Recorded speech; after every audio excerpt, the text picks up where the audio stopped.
কে যেন জিজ্ঞেস করলো আমাকে? হ্যাঁ, আমি নুন দিয়ে পান্তা খেয়েছি কিনা? আরে আমি জেলের ছেলে, আমার নিঃশ্বাসে প্রশ্বাসে নুন রয়েছে। সরি, এই সভায় কেউ তো চেন্নাই থেকে আসেননি, বাইরে থেকে কারা কারা এসছেন একটু হাত তুলুন। আপনাদের মধ্যে কে কে বাড়ি ফিরতে চান?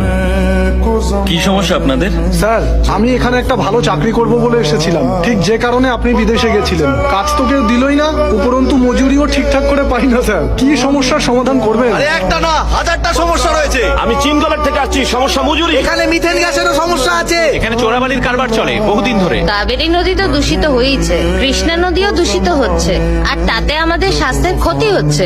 বলা সত্ত্বেও কিচ্ছু হয়নি। 32টা জেলার 32 রকমের সমস্যা। যদি আমরা এখনো চুপ থাকি তাহলে ওরা আমাদেরকে পায়ের তলায় পিষে মারবে। তাদের এর জন্য কৈফিয়ত দিতে হবে। হ্যাঁ, কি বললেন আপনি? আরেকবার বলুন তো। তাদের এই জন্য কৈফিয়ত দিতে হবে। আপনি কি কোনো প্রশ্ন করেছেন? প্রশ্ন না করলে উত্তর দেবে কেন?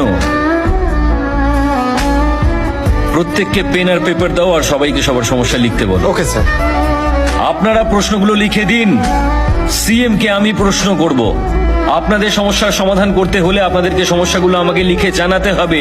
আজই, এখনই আমি যাব ওদের কাছে। স্যার স্যার স্যার, একটা কথা ছিল। আজকে মুখ্যমন্ত্রী একটা জনসভা আয়োজন করেছেন, আমার মনে হয় ওখানে গেলে ভালো হবে।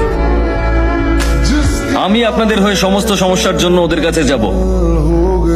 স্যার, আমরা আপনার সঙ্গে আছি, স্যার, আমরাও যাবো আপনার সঙ্গে। স্যার।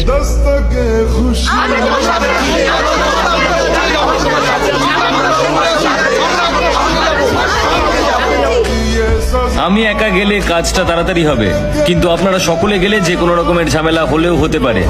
তাই